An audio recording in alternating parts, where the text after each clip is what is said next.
Hello everybody, welcome to my YouTube channel learning is fun. और आज मैं आपको क्लास 10th साइंस एनसीईआरटी का chapter number 2 acids base and salts पढ़ा रही हूँ। ये मेरा थर्ड पार्ट है वीडियो का और इसके बाद ये टॉपिक पूरी तरीके से कंप्लीट हो जाएगा। इसके पहले हमने 2 पार्ट्स बनाए हैं इस टॉपिक पे, एसिड्स बेस एंड सॉल्ट, जिसमें हमने डिटेल में डिस्कस किया है कि एसिड्स क्या होते हैं, बेस क्या होते हैं और सॉल्ट्स क्या होते हैं।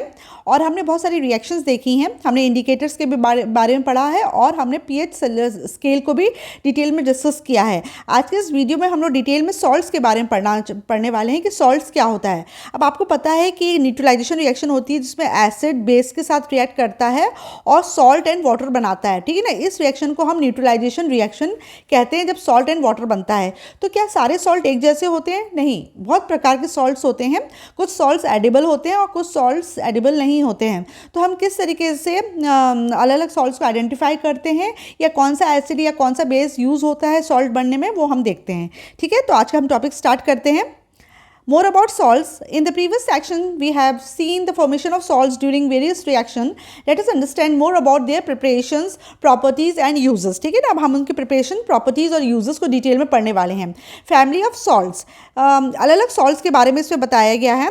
Write the chemical formula of the salts given below. इसमें कुछ सॉल्ट्स दिए हैं कि केमिकल फार्मूला पूछा गया है, तो आप मेरे साथ देखते जाओ एक एक फार्मूले के। जैसे पोटेशियम सल्फेट का फार्मूला क्या होता है? K2SO4, right. नेक्स्ट उन्होंने बोला है सोडियम सल्फेट क्या होता है? Na2SO4। Calcium sulphate is CaSO4। Magnesium sulphate is MgSO4। Copper sulphate is CuSO4। Sodium chloride is NaCl। Then sodium nitrate NaNO3, right. Then ammonium chloride NH4Cl, ठीक है। तो ये सारे आपके जितने भी हैं उसके फॉर्मूले हो गए सारे कंपाउंड्स के। Now identify the acids and bases from which the above salts may be obtained. अब इसमें जो salts बने हैं वो कौन से एसिड से या कौन से बेस से बने हैं? तो आप जैसे पोटेशियम सल्फेट है, तो पोटेशियम सल्फेट में कौन सा एसिड और कौन सा बेस होगा? सल्फेट है, यानी कि सल्फ्यूरिक एसिड यूज़ हुआ होगा। और पोटेशियम है यानी कि पोटेशियम हाइड्रोक्साइड बेस यूज़ हुआ होगा, ठीक। उसी तरीके से सोडियम सल्फेट में सोडियम हाइड्रोक्साइड और सल्फ्यूरिक एसिड का इस्तेमाल हुआ होगा, है ना। और जैसे बीच में देखो कॉपर सल्फेट है, कॉपर सल्फेट में कॉपर हाइड्रोक्साइड और सल्फ्यूरिक एसिड। अमोनियम क्लोराइड में ammonium hydroxide and hydrochloric acid का इस्तेमाल हुआ होगा। तो इस तरीके से हम इस पर आइडेंटिफाई कर सकते हैं कि कौन से एसिड और कौन से बेस से मिलकर ये सॉल्ट बने हैं। जैसे सोडियम नाइट्रेट है, तो सोडियम नाइट्रेट आपका सोडियम हाइड्रोक्साइड और नाइट्रिक एसिड के साथ मिलकर बना होगा। तो इस तरीके से हम इसको आइडेंटिफाई कर लेते हैं। Salts having the same positive और negative radicals are said to belong to a family. जो सॉल्ट जिसमें या तो तुम्हारा जो भी रेडिकल मतलब कैटायन या एनायन सेम हो, जैसे या तो पोटेशियम लिखा हो आगे, या सोडियम लिखा हो, या पीछे सल्फेट लिखा हो, या क्लोराइड लिखा हो, तो वो एक ही फैमिली को बिलोंग करते हैं, है ना। जैसे ये सारे एग्जांपल्स दिए हैं, इसमें जितने भी potassium sulphate, sodium sulphate, calcium sulphate, magnesium sulphate, copper sulphate, ये एक ही सल्फेट फैमिली को बिलोंग कर रहे हैं। उसी तरीके से सोडियम क्लोराइड और सोडियम नाइट्रेट, सोडियम कार्बोनेट, ये भी एक ही फैमिली को बिलोंग कर रहे हैं, वो होगी सोडियम फैमिली, है ना। या तुम देखो सोडियम क्लोराइड, अमोनियम क्लोराइड, ये भी एक ही फैमिली को बिलोंग कर रहे हैं, क्लोराइड फैमिली। तो आप कैटायंस के बेसिस पे या एनायंस के बेसिस पे इसको अलग अलग फैमिलीज में क्लासिफाई कर सकते हो। तो ये वही इन्होंने पूछा है। जैसे sodium chloride and sodium sulphate belongs to sodium salts, sodium chloride and potassium chloride belongs to chloride salts. तो इसी तरीके से इसमें और भी फैमिली को आइडेंटिफाई करने के लिए इसमें पूछा है। अभी एक एक्टिविटी दी है पीएच ऑफ सॉल्ट्स। उन्होंने बोला कुछ सॉल्ट के सैंपल कलेक्ट करो, जैसे कि sodium chloride, potassium nitrate, ammonium chloride, zinc sulphate, copper sulphate, sodium acetate, sodium carbonate, sodium hydrogen carbonate, है ना। और भी जो सॉल्ट मिले उसको ले।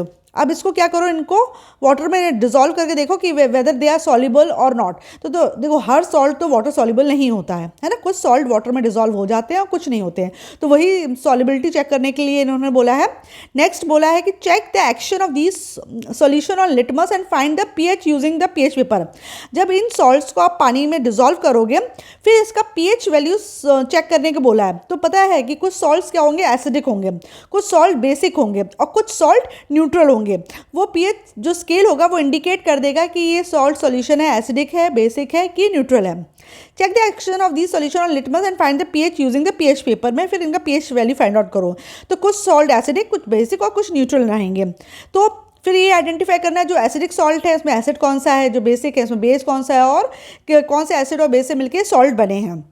तो जैसे जो आपको लिस्ट ये दिख रही है sodium chloride, potassium nitrate, ammonium chloride में, इनमें से जो एसिडिक सॉल्ट्स होंगे वो कौन से होंगे, वो होंगे आपके ammonium chloride, zinc sulphate, copper sulphate, ammonium chloride, ठीक है, sorry aluminium chloride, zinc sulphate, copper sulphate and ammonium chloride. और जो बेसिक सॉल्ट्स होंगे वो होंगे सोडियम एसिटेट, सोडियम कार्बोनेट। जो न्यूट्रल सॉल्ट होंगे वो सोडियम क्लोराइड होगा, सोडियम नाइट्रेट होगा और सोडियम सल्फेट होगा, ठीक है। अब तो इस तरीके से इस वाली एक्टिविटी में कौन से एसिडिक सॉल्ट हैं, कौन से बेसिक सॉल्ट हैं, कौन से न्यूट्रल सॉल्ट है, ये आपको पता चल गया। अब एक्चुअल में लॉजिक क्या होता है, salts of a strong acid and strong base are neutral with pH value of 7। जो भी सॉल्ट स्ट्रॉन्ग एसिड और स्ट्रॉन्ग बेस से मिलकर बना है वो हमेशा न्यूट्रल होता है। जैसे हमने देखा है कि न्यूट्रल सॉल्ट का एग्जाम्पल दिया सोडियम क्लोराइड। अब आपको पता है सोडियम क्लोराइड कैसे बनता है, सोडियम क्लोराइड बनता है NaOH से, और NaOH एंड HCl से, ठीक है ना। अब सोडियम हाइड्रोक्साइड ये स्ट्रॉन्ग बेस है और जो हाइड्रोक्लोरिक एसिड है वो स्ट्रॉन्ग एसिड है। तो जब स्ट्रॉन्ग बेस और स्ट्रॉन्ग एसिड से जब आपका सॉल्ट बनेगा सोडियम क्लोराइड, तो वो क्या हो जाएगा, वो न्यूट्रल हो जाएगा, ना वो एसिडिक प्रॉपर्टी शो करेगा ना बेसिक प्रॉपर्टी शो करेगा, इसलिए इसको बोला गया है neutral salt. On the other hand salts of strong acid and weak base, लेकिन अगर कोई सॉल्ट है स्ट्रॉन्ग एसिड का है और लेकिन वीक बेस उसमें आप इस्तेमाल कर रहे हो, तो फिर वो क्या हो जाएगा कि वो एसिडिक सॉल्ट कहलाएगा और इसकी पीएच वैल्यू जो होगी वो 7 होगी, लेस देन 7 होगी, ठीक है। जैसे कि एसिडिक सॉल्ट का एग्जाम्पल है ना अमोनियम क्लोराइड, है ना, अमोनियम या तुम्हारा कॉपर सल्फेट, ये तुम्हारा एसिडिक सॉल्ट का है कॉपर सल्फेट। तो कॉपर सल्फेट जो सॉल्ट है वो कैसे बनता है, कॉपर सल्फेट में आपने कॉपर हाइड्रोक्साइड लिया, ठीक है, और प्लस सल्फ्यूरिक एसिड लिया। अब इस वाले केस में क्या होता है, जो सल्फ्यूरिक एसिड वो स्ट्रॉन्ग है, लेकिन जो कॉपर हाइड्रोक्साइड जो बेस है वो वीक होता है, इसकी वजह से जो सॉल्ट बनता है ना वो एसिडिक बनता है, तो इसमें एसिडिक प्रॉपर्टी ज़्यादा आती है, तो CuSO4 बन जाएगा और H2O बन जाएगा, तो ये एसिडिक है। अब इसका pH वैल्यू चेक करोगे ना तो लेस देन 7 निकलेगी। क्यों, क्योंकि आपको पता है कि जो एसिड्स होते हैं उनकी pH वैल्यू लेस देन 7 होती है, जबकि आपने पहले वाले केस में देखा था जो सोडियम क्लोराइड बना था वो न्यूट्रल सॉल्ट था, उसकी pH वैल्यू 7 आती है। तो जो न्यूट्रल सॉल्ट होते हैं उनकी pH वैल्यू 7 होती है, जो एसिडिक सॉल्ट होते हैं उनकी pH वैल्यू लेस देन 7 होती है, और जो बेसिक होते हैं उनकी pH वैल्यू मोर देन 7 होती है। जैसे बेसिक सॉल्ट का हमने एग्जाम्पल देखा है सोडियम एसिटेट। अब सोडियम एसिटेट आपका कैसे बना होगा, सोडियम एसिटेट बनाने के लिए आपने लिया होगा सोडियम हाइड्रोक्साइड। सोडियम एसिटेट कैसे बनता है, जब आपने सोडियम हाइड्रोक्साइड और एसिटिक एसिड को आप करोगे, तो इसमें जो एसिटिक एसिड होता है ना वो एक वीक एसिड है। वीक एसिड क्या होता है कि जब इसको आयनाइज करोगे तो बहुत ज़्यादा H+ आयंस नहीं बनेंगे, आधे से ज़्यादा तो तुम्हारे एसिटिक एसिड के मॉलिक्यूल्स आयनाइज होंगे ही नहीं, तो H+ आयंस का कॉन्सेंट्रेशन जब कम होता है तो वीक एसिड कहलाता है। तो जब तुम्हारा सोडियम हाइड्रोक्साइड एसिटिक एसिड के साथ रिएक्ट करेगा तो सोडियम एसिटेट बन जाएगा, और सोडियम एसिटेट क्या है, एक वीक सॉल्ट है, ठीक है। देन उन्होंने पूछा है कि आपका ये क्या है, ठीक है। तो आपको ये इसमें ये ध्यान देना है कि जो सॉल्ट होते हैं वो आपके न्यूट्रल सॉल्ट्स भी हो सकते हैं। अगर न्यूट्रल सॉल्ट्स हैं तो उनकी pH वैल्यू 7 रहेगी, अगर वो एसिडिक सॉल्ट हैं तो उनकी pH वैल्यू लेस देन 7 रहेगी, और अगर बेसिक सॉल्ट है तो उनकी pH वैल्यू मोर देन 7 रहेगी। तो इस तरीके से सारे सॉल्ट्स को आपको इस चार्ट में एसिड, बेस और न्यूट्रल के हिसाब से आपको इसको अरेंज करना है। तो आप इसको अगर जनरल फॉर्म में रखोगे तो क्या करोगे, जो pH लेस देन 7 है उनको एसिडिक में डाल दो, मोर देन 7 है उसको बेस में डाल दो, जो न्यूट्रल आ रहे हैं उनको न्यूट्रल सॉल्ट्स में डाल दो, ठीक है। Now chemicals from common salt. अब कॉमन सॉल्ट क्या होता है, NaCl कॉमन सॉल्ट होता है, ठीक है, NaCl कॉमन सॉल्ट होता है। ये जो NaCl होता है ना, इससे बहुत सारे आपके कंपाउंड्स बन सकते हैं, तो उन्हीं कंपाउंड्स को डिस्कस किया है इस पोर्शन में, ठीक है। Now by now you have learned that the salt formed by the combination of hydrochloric acid and sodium hydroxide solution is called sodium chloride। आपको पता है जब हाइड्रोक्लोरिक एसिड और सोडियम हाइड्रोक्साइड आपस में रिएक्ट करते हैं तो आपका NaCl बन जाता है। This is the salt that you use in food. तो हम लोग जो खाने में जिस नमक का इस्तेमाल करते हैं ना वो यही सोडियम क्लोराइड है। NaCl जो है वही नमक हम खाने में इस्तेमाल करते हैं। You have observe the above activity that it is a neutral salt. हमने देखा कि सोडियम क्लोराइड एक न्यूट्रल सॉल्ट है क्योंकि एक स्ट्रॉन्ग एसिड हाइड्रोक्लोरिक एसिड और स्ट्रॉन्ग बेस सोडियम हाइड्रोक्साइड से मिलकर बना है। Sea water contains many salts dissolve in it sodium chloride is separated from these salts. आपको पता है कि जो समुद्र का पानी होता है उसमें बहुत प्रकार के सॉल्ट डिजॉल्व होते हैं, और उन सारे सॉल्ट्स में से आप सोडियम क्लोराइड को सेपरेट कर लेते हो, तब वो सफ़ेद खाने वाला नमक बनता है। फिर उसको ब्लीच करके वाइट हो जाता है, वो इम्प्योरिटीज हटा देते हैं और ब्लीच कर देते हैं तो पूरी तरह से वाइट बन जाता है, और फिर इस खाने वाले नमक को हम अपने खाने में इस्तेमाल करते हैं। Deposits of salts solid salts are also found in several part of the world. दुनिया के बहुत सारे हिस्से में आपको इस सॉल्ट्स के डिपॉजिट्स मिलेंगे। ये क्या होते हैं? These large crystals are often brown due to impurities. This is called rock salt. जो रॉक सॉल्ट होता है वो यही सी सॉल्ट ही होता है। क्या होता है, बहुत समय पहले ये सी होगा, फिर कुछ किसी कारण से जो समुद्र का पानी है पीछे हट गया, तो बाकी जो समुद्र का पानी था वो सूख गया तो सॉल्ट है तो पानी तो उड़ गया ऊपर, और बाकी नीचे क्या हो गया, रॉक सॉल्ट रह गया। इसलिए ये डार्क ब्राउन कलर का होता है रॉक सॉल्ट। और रॉक सॉल्ट की खानें होती है, जैसे कोयले की खदान होती है ना, और उसमें से तुम्हारा कोयला जो होता है वो माइन करके निकाला जाता है, उसी तरीके से रॉक सॉल्ट को भी ऐसे किया जाता है। तो रॉक सॉल्ट का मतलब होता है काला नमक। तो काला नमक कैसे बनता है कि काला नमक के डिपॉजिट्स पाए जाते हैं पूरी दुनिया भर में, हैं। तो ऐसे ये क्या हुआ होगा कि beds of rock salts were found when seas of bygone ages dried up. जब पुराने ज़माने के जो समुद्र हुआ होते होंगे वो जब सूख गए होंगे, जिनका पानी पूरा उड़ गया होगा या सूख गया होगा, तो जो बाकी चीज़ बची वो क्या हो गया, वो deposits of these rock salt हैं। ठीक है ना, इसी को हम काला नमक कहते हैं, और फिर इनको खुदाई करके हम निकालते हैं, जो हम खाने में इस्तेमाल करते हैं। तो ये क्यों काला कलर का या डार्क ब्राउन कलर का क्यों होता है? क्योंकि इसमें बहुत सारी इम्प्योरिटीज़ प्रेजेंट रहती हैं। You must have heard about Mahatma Gandhi's Dandi March. Did you know that sodium chloride was such an important symbol in a struggle for freedom?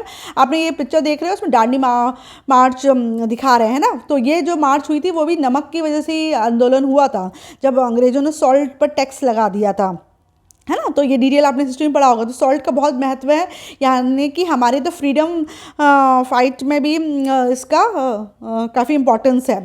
Common salt raw material for chemicals. Common salt बहुत सारे chemicals बनाने के लिए as a raw material use होता है।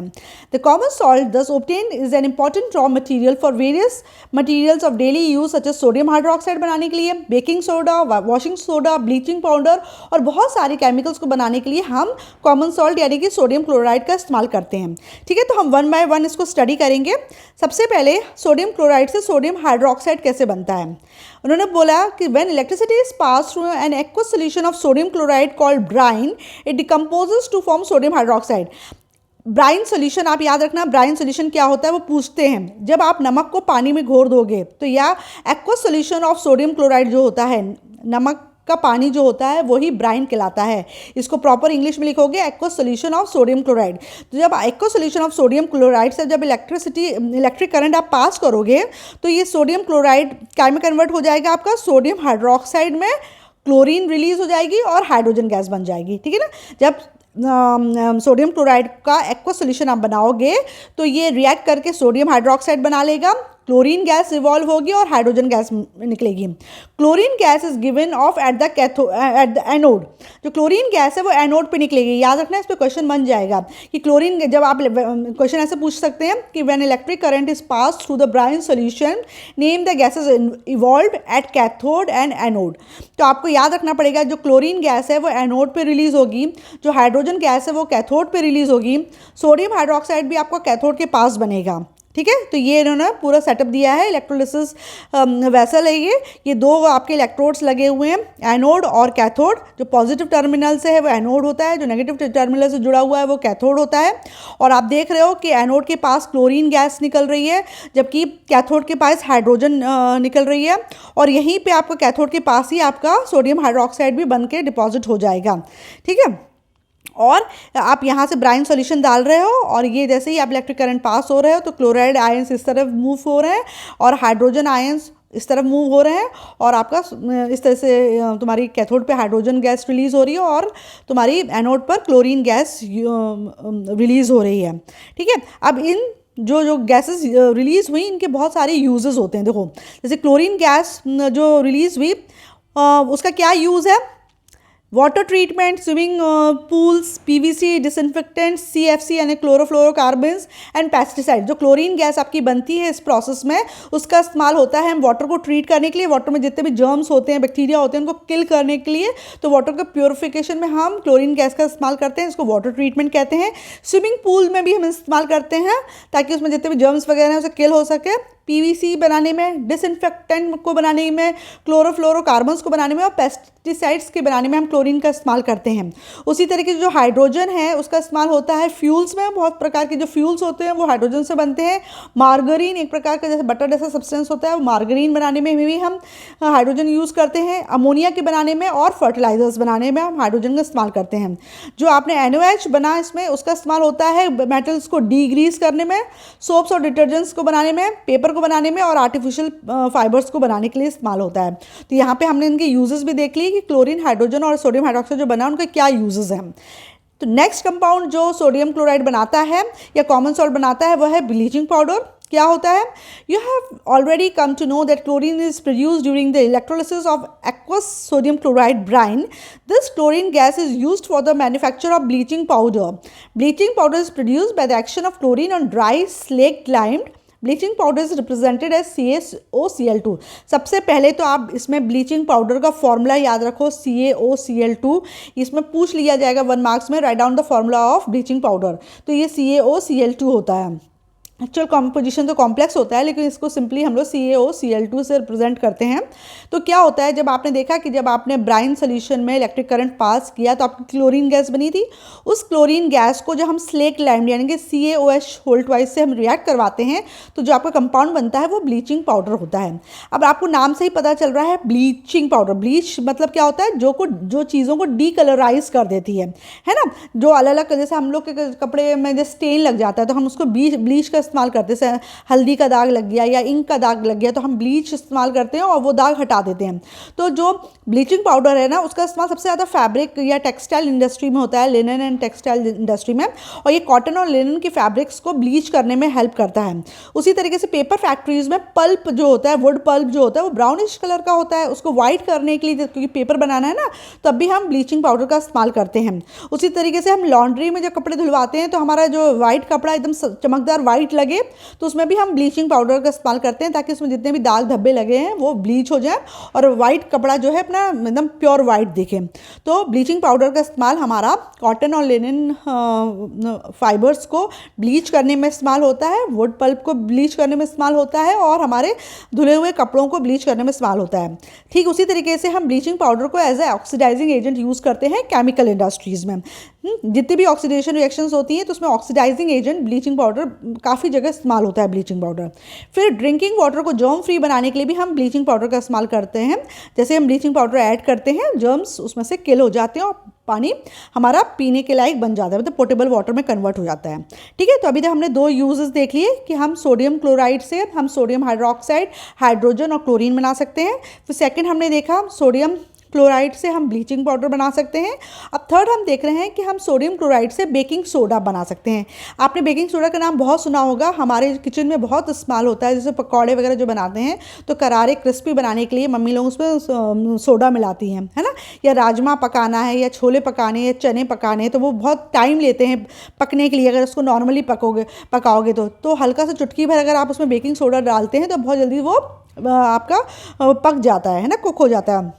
तो आखिरकार baking soda का जो केमिकल फॉर्मूला है वो क्या होता है? सोडियम हाइड्रोजन कार्बोनेट यानी कि NaHCO3। सो सोडियम बाइकार्बोनेट भी आप बोल सकते हो, क्योंकि HCO3 को हम बाइकार्बोनेट भी बोलते हैं। तो सोडियम बाइकार्बोनेट ही बेकिंग सोडा कहलाता है। ठीक है, और किस तरह से बनता है? जब आप सोडियम क्लोराइड का एक्वा सोल्यूशन लोगे, इसमें कार्बन डाइऑक्साइड गैस पास करोगे और अमोनिया पास करोगे तो एक तो आपका अमोनियम क्लोराइड बन जाएगा और दूसरा आपका बन जाएगा बेकिंग सोडा यानी कि NaHCO3। ठीक है ना। तो ये चीज़ आपका बेकिंग पाउडर हो जाएगा। Do you check the pH of sodium hydrogen carbonate? अब सोडियम हाइड्रोजन कार्बोनेट का pH चेक करो और उससे ये देखो कि क्या ये एसिडिक सॉल्ट है या बेसिक सॉल्ट है। तो एक्चुअली ये बेसिक सॉल्ट होगा, क्योंकि जब NaHCO3 को आप डिजोल्व करोगे तो कार्बोनिक एसिड बनेगा और सोडियम हाइड्रोक्साइड बनेगा। कार्बोनिक एसिड जो होता है वो वीक एसिड होता है, जबकि सोडियम हाइड्रोक्साइड स्ट्रॉन्ग बेस होता है, इसलिए इसको हम क्या कहेंगे कि ये क्या है, ये आपका बेसिक सॉल्ट है ना। देखो इसमें लिखा है कि it is a mild non corrosive basic salt. देखो मैं इसको रिएक्शन करके बताऊँ कैसे पता चलता है।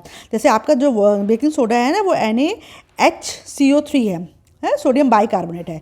जब आप उसको वाटर में डिजोल्व करोगे तो आपका क्या बन जाएगा, NaOH बन जाएगा और बन जाएगा कार्बोनिक एसिड H2CO3। अब जो NaOH होता है ना ये स्ट्रॉन्ग बेस होता है, और जो कार्बोनिक एसिड होता है ना ये वीक एसिड होता है। जब स्ट्रॉन्ग बेस और वीक एसिड मिलते हैं ना तो जो सॉल्ट बनता है वो क्या होता है, वो बेसिक सॉल्ट बनता है, क्योंकि उसमें बेस की प्रॉपर्टी ज़्यादा रहती है बजाय कि एसिड के। तो इसलिए सोडियम बाइकार्बोनेट को या हम बेकिंग सोडा को क्या बोलते हैं, बेसिक सॉल्ट। ये नॉन कोरोसिव होता है, मतलब अगर आपकी स्किन पे अगर सोडा गिर गया तो आपको कोई जलन वलन नहीं होती है। The following reaction takes place when sodium bicarbonate is heated during cooking। जब हम हीट करते हैं तो क्या रिएक्शन होता है सोडियम बाइकार्बोनेट में। जब सोडियम बाइकार्बोनेट को आप हीट करते हो तो सोडियम कार्बोनेट बनता है, वाटर बनता है और कार्बन डाइऑक्साइड रिलीज हो आती है। यही जब कार्बन डाइऑक्साइड रिलीज होती है ना तो आपकी जो ब्रेड वगैरह में भी आप सोडा ऐड करते हो, तो यही जब कार्बन डाइऑक्साइड रिलीज होती है ना तो वो हमारी ब्रेड को या चपाती को सॉफ्ट और स्पॉन्जी बना देती है, ठीक है ना। तो ये इसका रिएक्शन है, ये रिएक्शन आ जाएगी है, इसको याद रखना कि सोडियम को बाइकार्बोनेट को हीट करने पे क्या होता है, तो ये आप रिएक्शन याद रखना, ठीक है। नाउ सोडियम हाइड्रोजन कार्बोनेट वो has got various uses in the house hold. अब बेकिंग सोडा के खुद भी बहुत सारे यूजेस हैं। पहला यूज़ क्या है, फॉर मेकिंग बेकिंग पाउडर। आपने दो नाम सुने होंगे, बेकिंग पाउडर और बेकिंग सोडा, है ना। तो जो दोनों अलग अलग चीज़ें होती हैं, जो बेकिंग पाउडर होता है वो बेकिंग सोडा से बनता है। कैसे बनता है, for making baking powder which is a mixture of baking soda and a mild edible acid such as tartaric acid. When baking powder is heated or mixed in water, the following reactions takes place। Actually क्या होता है कि जो sodium जो आपका baking soda है उसको आपने एक एडिबल एसिड के साथ मिक्स किया, जैसे कि टार्टरिक एसिड जो होता है वो एडिबल है, मतलब वो खाने वाला एसिड होता है, इसको खा सकते हो। तो जब तुम बेकिंग सोडा को टार्टरिक एसिड के साथ रिएक्ट करवाओगे तो आपका क्या बन जाएगा, बेकिंग पाउडर बन जाएगा, ठीक है। तो हल्का सा बस डिफरेंस होता है बेकिंग सोडा में और बेकिंग पाउडर में। when baking powder is heated or mixed in water, the following reaction takes place। जब बेकिंग पाउडर का आपने वाटर में मिक्स किया तो कार्बन डाइऑक्साइड रिलीज हुई, वाटर रिलीज हुई और सोडियम सॉल्ट ऑफ एसिड बन गया। ये कार्बन डाइऑक्साइड जो रिलीज होती है जिसकी वजह से ही तुम्हारी जो रोटी होती है या ब्रेड होता है या केक होता है वो सॉफ्ट और स्पंजी होता है। इसलिए जब भी हम ब्रेड या केक या आपका ऐसा कोई भी चीज़ें बना रहे होते हैं उसमें हम ये ज़रूर ऐड करते हैं, या जैसे ढोकला भी बना रहे होते हैं तब भी हम सोडा और बेकिंग पाउडर का इस्तेमाल करते हैं ताकि वो सॉफ्ट और स्पंजी बन जाए, ठीक है ना। क्योंकि जहाँ से वो तुम्हारी कार्बन डाइऑक्साइड रिलीज होगी वहाँ से वो एयर स्पेस क्रिएट कर देगी और वो चीज़ स्पॉन्जी हो जाएगी। Sodium hydrogen carbonate is also an ingredient in antacids. जब आप देखते हो आपको एसिडिटी हो जाती है तो आप एंटासिड्स पीते हो, जैसे डाइजीन और जेलुसिल, तो उसमें भी सोडियम हाइड्रोजन कार्बोनेट का इस्तेमाल कर सकते हो। जैसे कि आपने डाइजीन और जेलुसिल नहीं है तो अगर आपके घर में सोडा वाटर है तो आप सोडा वाटर पी लोगे तो वो एक एंटी एसिड की तरह काम करेगा और आपकी बॉडी में जो एसिड्स बन रहे हैं उसको न्यूट्रलाइज कर देगा और आपको एसिडिटी की प्रॉब्लम से छुटकारा मिल जाएगा। बहुत देखा होगा आपने जेठालाल का जो ग्रुप है वो पीने आता है सोडा वाटर, है ना। तो वो क्योंकि सोडा वाटर एक एंटी एसिड्स की तरह बिहेव करता है और एसिडिटी की प्रॉब्लम को दूर कर देता है। It is also used in soda acid fire extinguisher में भी हम बेकिंग सोडा का इस्तेमाल करते हैं और ये एक प्रकार का सोडा एसिड फायर एक्सटिंग्विशर कहलाता है, ठीक है। अब नेक्स्ट हम पढ़ रहे हैं वॉशिंग सोडा के बारे में कि वॉशिंग सोडा क्या होता है। Another chemical that can be obtain from sodium chloride is washing soda, that is sodium carbonate 10H2O। You have seen above that the sodium carbonate can be obtained by heating baking soda। आपने देखा कि sodium carbonate baking soda को heat करने से मिलता है। Recrystallisation of sodium carbonate gives washing soda. Sodium carbonate को आप रिक्रिस्टलाइज करोगे, मतलब सोडियम कार्बोनेट, देखो ये वाली रिएक्शन में आपने देखा था कि जब आपने सोडियम बाइकार्बोनेट को हीट किया था तो सोडियम कार्बोनेट बना था, वाटर बना था और कार्बन डाइऑक्साइड बना था। अब इसी सोडियम कार्बोनेट को जब आप रिक्रिस्टलाइज करोगे, फिर से क्रिस्टल्स को करोगे, तो इस सोडियम कार्बोनेट में 10 मॉलिक्यूल्स ऑफ वाटर ऐड हो जाएंगे। अब ये जो चीज़ है सोडियम कार्बोनेट डॉट 10H2O, अब यही चीज़ आपका वॉशिंग सोडा कहलाता है। ये भी एक बेसिक सॉल्ट है ना, और वॉशिंग सोडा का इस्तेमाल आप कपड़े धोने में करते हो। What does 10H2O signify? जो इसमें 10 मॉलिक्यूल्स पानी के लग गए, इसका मतलब क्या हुआ? क्या इसकी वजह से सोडियम कार्बोनेट आपका गीला हो जाएगा? नहीं, ये नहीं। जब हम किसी में भी इस तरीके से 5 मॉलिक्यूल्स ऑफ वाटर या 10 मॉलिक्यूल्स ऑफ वाटर या 2 मॉलिक्यूल्स ऑफ वाटर ऐड हो जाते हैं, तो एक नया कॉन्सेप्ट हम डिस्कस कर रहे होते हैं, वो है वाटर ऑफ क्रिस्टलाइजेशन। वो अभी हम थोड़ी देर में डिस्कस करने वाले हैं। वॉशिंग सोडा का क्या यूज़ है? Sodium carbonate and sodium hydrogen carbonate are useful chemicals for many industrial process as well as. तो जो सोडियम कार्बोनेट बना और जो सोडियम हाइड्रोजन कार्बोनेट बना, उसके बहुत सारे इंडस्ट्रीज में यूजेस हैं। जैसे वॉशिंग सोडा का इस्तेमाल क्या है, ग्लास इंडस्ट्री में है, सोप और पेपर इंडस्ट्री में है ना, इन सबको बनाने में आपको वॉशिंग सोडा का इस्तेमाल करते हो। उसी तरीके से सोडियम कंपाउंड जैसे बोरैक्स के बनाने में भी आपका वॉशिंग सोडा का इस्तेमाल होता है। उसी तरीके से सोडियम कार्बोनेट का इस्तेमाल आप क्लीनिंग एजेंट की तरह भी यूज़ कर सकते हो डोमेस्टिक पर्पज़ में, और आप परमानेंट हार्डनेस और वाटर को रिमूव करने के लिए भी आप वॉशिंग सोडा या सोडियम कार्बोनेट का इस्तेमाल करते हो। ठीक है, तो ये सारे यूजेस हैं आपके वॉशिंग सोडा के, right. Now are the crystals of salts really dry? जो सॉल्ट के जो क्रिस्टल्स होते हैं, क्या वो वाकई ड्राई हैं, है ना? जो क्रिस्टल्स बनते हैं नमक के, वो कैसे बनते हैं, वो इन्होंने पूछा है। और फिर वो उसमें देखते हैं कि उनका केमिकल फार्मूला देख के हमको ये लगता है कि क्या ये ड्राई होते हैं कि नहीं। देखो इन्होंने क्या कहा है इस एक्टिविटी में, heat a few crystals of copper sulphate in a dry boiling tube. एक ड्राई टेस्ट ट्यूब लो, उसमें कुछ क्रिस्टल्स डाल दो तुम कॉपर सल्फेट का, और उसको हीट करो। What is the colour of the copper sulphate after heating? देखो कॉपर सल्फेट के जो क्रिस्टल्स होते हैं वो ब्लू कलर के होते हैं। जब तुम उसको हीट करोगे तो क्या हो जाएगा, इसके जो पानी है उड़ जाएगा, और जो क्रिस्टल है ना वो पाउडर के रूप में कन्वर्ट हो जाएगा। और जब वो क्रिस्टल पाउडर के रूप में कन्वर्ट हो जाएगा ना, तो उसका ब्लू कलर से वो पाउडर क्या हो जाएगा, कलरलेस, यानी कि वाइट कलर का पाउडर बन जाएगा। तो do you notice water droplets in the boiling tube? और टेस्ट ट्यूब के यहाँ पे साइड्स में ना, वॉल की साइड्स में आपको यहाँ पर वाटर ड्रॉपलेट्स दिखेंगे, यानी कि आपने जब कॉपर सल्फेट के क्रिस्टल्स को हीट किया तो उसमें से जो पानी के मॉलिक्यूल्स थे वो उड़ के भाप बन गए, और यहाँ पे विदाउट वाटर आपका कॉपर सल्फेट रह गया। तो ये पहली बात तो ब्लू से वाइट हो जाएगा, है, क्रिस्टल से ये पाउडर फॉर्म में हो जाएगा, 2 चेंजेस होंगे, और वाटर ड्रॉपलेट जो उसमें से निकले वो यहाँ आके डिपॉजिट हो जाएंगे। ठीक है, add 2-3 drops of water on the sample of copper sulphate. अब इसको निकाल लो एक पेपर में, और ये जो व्हाइट पाउडर बना है इसमें फिर से 2-3 बूंदे तुम पानी की डालो, तो क्या हो जाएगा आपका, फिर से ये जो पाउडर है ना फिर से आपका ब्लू कलर का हो जाएगा। What do you observe, is the blue colour of copper sulphate restored? Yes. ठीक है, तो copper sulphate crystals which seem to be dry contain water of crystallisation. Actually जो कॉपर सल्फेट के जो क्रिस्टल्स होते हैं उसमें वाटर ऑफ क्रिस्टलाइजेशन होता है, मतलब वो जो देखने में तो कॉपर सल्फेट का जो सॉल्ट है वो ड्राई है, लेकिन एक्चुअली में जब तुम उसका फॉर्मूला देखोगे तो फॉर्मूला होता है CuSO4 5H2O, यानी कि इस कॉपर सल्फेट में 5 मॉलिक्यूल्स वाटर के जुड़े हुए हैं, और इन्हीं 5 मॉलिक्यूल्स जब वाटर के जुड़े हुए होते तभी इस सॉल्ट का क्रिस्टल स्ट्रक्चर होता है। जैसे ही तुमने हीट किया तो ये 5 मॉलिक्यूल्स जो वाटर के वो उड़ जाते हैं, और आपका वो जो क्रिस्टलाइन स्ट्रक्चर होता है कॉपर सल्फेट का वो हट जाता है, वो और ये कॉपर सल्फेट पाउडर के रूप में कन्वर्ट हो जाता है, और तभी इसका कलर भी ब्लू से वाइट हो जाता है ना। तो वैसे देखा जाए तो ये गीला नहीं है, लेकिन हम ये कह सकते हैं कि ये जो मॉलिक्यूल्स हैं पानी के, ये इसके क्रिस्टल शेप को मेंटेन करने के लिए ज़रूरी हैं। तो इसी को हम वाटर ऑफ क्रिस्टलाइजेशन कहते हैं। तो देखो डेफिनेशन क्या है, water of crystallisation is the fixed number of water molecules present in 1 formula unit of a salt. तो एक यूनिट सॉल्ट में कितने मॉलिक्यूल्स ऑफ वाटर प्रेजेंट होते हैं वो वाटर ऑफ क्रिस्टलाइजेशन कहलाता है ना। तो जैसे कि हाइड्रेटेड कॉपर सल्फेट में 5 मॉलिक्यूल्स ऑफ वाटर हैं। ठीक, उसी तरीके से आपका जो ये वाला फॉर्मूला है सोडियम कार्बोनेट, वॉशिंग जो सोडा आपने इस्तेमाल किया था उसका था Na2CO3 10H2O, तो उसमें 10 मॉलिक्यूल्स ऑफ वाटर थे, तो उसका वाटर ऑफ क्रिस्टल 10 है। उसी तरीके से आपका जिप्सम भी होता है, इट हैज़ 2 वाटर मॉलिक्यूल्स, और इसका जो फॉर्मूला होता है वो CaSO4 2H2O। तो प्लीज़ आप सबके फॉर्मूले याद रखो। आपके कॉपर सल्फेट के क्या है, CuSO4 5H2O, फिर आपका वॉशिंग सोडा में कितने हैं 10H2O, Na2CO3 10H2O, और जो जिप्सम होता है उसमें 2 वाटर मॉलिक्यूल्स होते हैं, यानी कि CaSO4 2H2O। देखो ठीक है, इसमें 2 है, इसमें 5 है और इसमें 10 है।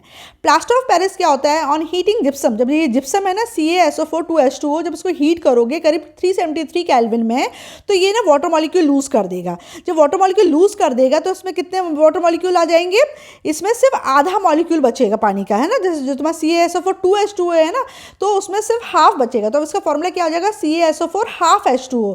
अब जब ये बचेगा तो ये क्या कहलाएगा? Plaster of Paris. और इसका केमिकल नेम क्या हो जाएगा? Calcium sulphate hemihydrate. हेमी मतलब होता है हाफ, हाइड्रेट मतलब वो वाटर मॉलिक्यूल। तो कैल्शियम सल्फेट हेमीहाइड्रेट ही आपका प्लास्टर ऑफ पेरिस कहलाता है। इसका फॉर्मूला देखोगे तो ये हो जाएगा CaSO4 half H2O। Actually 2 CaSO4 के बीच में एक मॉलिक्यूल ऑफ वाटर शेयर होता है, लेकिन अगर आपको जब सिंगल मॉलिक्यूल रिप्रेजेंट करना होता है तो आप उसको हाफ H2O के रूप में बताते हो। प्लास्टर ऑफ पेरिस का इस्तेमाल आपको पता है, डॉक्टर्स हैं वो फ्रैक्चर जब हो जाता है तो प्लास्टर बांधने में यूज़ करते हैं। जो प्लास्टर जो बनता है ना हड्डियाँ जोड़ने के लिए, वो प्लास्टर ऑफ पेरिस का ही बना रहता है। प्लास्टर ऑफ पेरिस एक वाइट कलर का पाउडर है। On mixing with water it changes to gypsum. जब प्लास्टर ऑफ पेरिस को दोबारा तुम पानी में मिला दोगे प्लास्टर ऑफ पेरिस में, तो ये फिर क्या बन जाएगा? जिप्सम बन जाएगा। जो प्लास्टर ऑफ पेरिस कब कहला रहा है? जब CaSO4 में हाफ H2O ऐड है। अगर इसमें तुम और पानी डाल दोगे तो फिर तुम इसमें 2H2O ऐड हो जाएगा, फिर ये जिप्सम कहलाएगा। तो प्लास्टर ऑफ पेरिस को जब पानी में घोलोगे तो आपका जिप्सम बन जाएगा। जब जिप्सम को हीट करोगे तो वो प्लास्टर ऑफ पेरिस बन जाएगा। इस तरीके से चलता है। Note that only half a water molecule is shown to be attached as water of crystallisation. How can you get a half water molecule? जिस मैंने बताया कि जो प्लास्टर ऑफ पेरिस में हाफ मॉलिक्यूल ऑफ वाटर है। क्यों? क्योंकि दो कैल्शियम सल्फेट के बीच में एक वाटर मॉलिक्यूल आपका जुड़ा रहता है। कैल्शियम सल्फेट के 2 मॉलिक्यूल्स रहते हैं, ठीक है ना, और इसके बीच में एक वाटर मॉलिक्यूल शेयर हो रहा होता है, तब जाके ये तुम्हारा प्लास्टर ऑफ पेरिस बनता है। तो अगर सिंगल फार्मूला बताना है तो हम इसको CaSO4 और पूरा होल में ना बता के हाफ H2O बता देते हैं, और दूसरा तुम्हारा इसके साथ चला जाता है, दूसरे वाले कैल्शियम सल्फेट के साथ दूसरा चला जाता है। ठीक है, तो इस तरीके से प्लास्टर ऑफ पेरिस बन जाता है। Plaster of Paris is use for making toys, materials for decorations and for making surfaces smooth. Plaster of Paris का इस्तेमाल हम करते हैं टॉयज बनाने के लिए, डेकोरेशन का मटीरियल बनाने के लिए। बहुत सारी आप देखते होगे बाजार में मूर्ति उर्ति मिलती है, वो प्लास्टर ऑफ पेरिस की बनती है। कोई भी सरफेस को स्मूथ करने के लिए भी प्लास्टर ऑफ पेरिस का इस्तेमाल होता है। Try to find out why is calcium sulphate hemihydrate called plaster of Paris. इसको प्लास्टर ऑफ पेरिस क्यों कहते हैं? अब ये क्वेश्चन तो आप फाइंड आउट करो, ठीक है ना। अब इसी पे बेस्ड कुछ क्वेश्चंस हैं। वैसे तो हम इसको अलग से किसी टॉपिक पे डिस्कस करेंगे अलग से वीडियो में, लेकिन जरा आप देखते हैं क्या है। What is the common name of compound COCl2? Just अभी मैंने पढ़ाया है CaOCl2 किसका केमिकल नेम है? ब्लीचिंग पाउडर का। Name the substance which on treatment with chlorine yields bleaching powder. कौन सा सब्सटेंस है जब क्लोरीन आप रिएक्ट करवाते हैं तो ब्लीचिंग पाउडर बनता है? हमने जस्ट पढ़ा है, आप चेक करके देखो। Name the sodium compound which is use for softening of hard water. Hard water को सॉफ्ट करने के लिए कौन सा कंपाउंड यूज़ करते हैं? अभी हमने देखा वॉशिंग सोडा का इस्तेमाल करते हैं हम। What will happen if the solution of sodium hydrogen carbonate is heated? Sodium hydrogen carbonate को हीट करते हैं तो क्या होता है ना। Give the equation of the reaction involve, अभी जस्ट हमने देखी है। और right an equation two show the reaction between plaster of Paris and water. तो ये वाली जो इक्वेशन दी है, ये वाली इक्वेशन उन्होंने पूछी है, ठीक है। तो आज इस वीडियो में ये टॉपिक पूरी तरीके से कंप्लीट हो गया है। इससे रिलेटेड आप कोई भी क्वेश्चंस हैं तो आप हमसे पूछ सकते हो, और इसकी जो एक्सरसाइजेज हैं या एक्टिविटी हैं वो हम अलग से किसी वीडियो में करेंगे। Alright, thank you.